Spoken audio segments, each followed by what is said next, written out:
আসসালামু আলাইকুম রহমতুল্লাহি ওবরকাতুহু। গুরুত্বপূর্ণ একটি বিষয় আপনাদের সামনে উপস্থাপন করতেছি। বিষয়টি হলো, আমার এক ইমাম সাহেব তিনি জানতে চেয়েছেন যে হুজুর, আমি ইমামতি করি গ্রামে, আমার গ্রামে অনেক সুদখোর আছে, অনেক ঘুষখোর আছে, অনেকে হারাম টাকা উপার্জন করে। এখন তারা আমাকে বাড়িতে দাওয়াত দেয়, তো তাদের বাড়িতে দাওয়াত খাওয়া এবং তাদের হাদিয়া গ্রহণ করা বৈধ হবে কিনা? খুবই সুন্দর একটি গুরুত্বপূর্ণ প্রশ্ন করেছেন ভাই, আপনাকে ধন্যবাদ।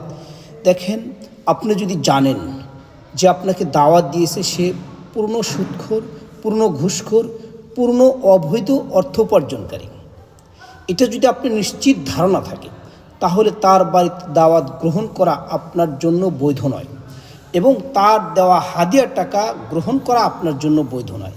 সুদখোরের, ঘুষখোরের, হারামখোরের হাদিয়া দেওয়া এবং তাদের বাড়িতে দাওয়াত খাওয়া এটি সম্পূর্ণ নাজায়েজ কাজ। এজন্য যারা মসজিদের ইমাম সাহেব আছেন, খুবই বিচক্ষণতার সাথে হাদিয়া গ্রহণ করবেন, খুবই বিচক্ষণতার সাথে দাওয়াত গ্রহণ করবেন, যাতে করে আপনার হালাল অর্থ উপার্জন হয়, যাতে করে আপনি হালাল খাবার খাইতে পারেন, হারাম থেকে যেন আপনি বিরত থাকতে পারেন। আর যারা ঘুষখোর আছে, সুদখোর আছে, তাদের থেকে আপনি নিজেকে পরহেজ করবেন, তাদের হাদিয়া গ্রহণ করবেন না। তাদের হাদিয়া গ্রহণ করা সম্পূর্ণ নাজায়েজ।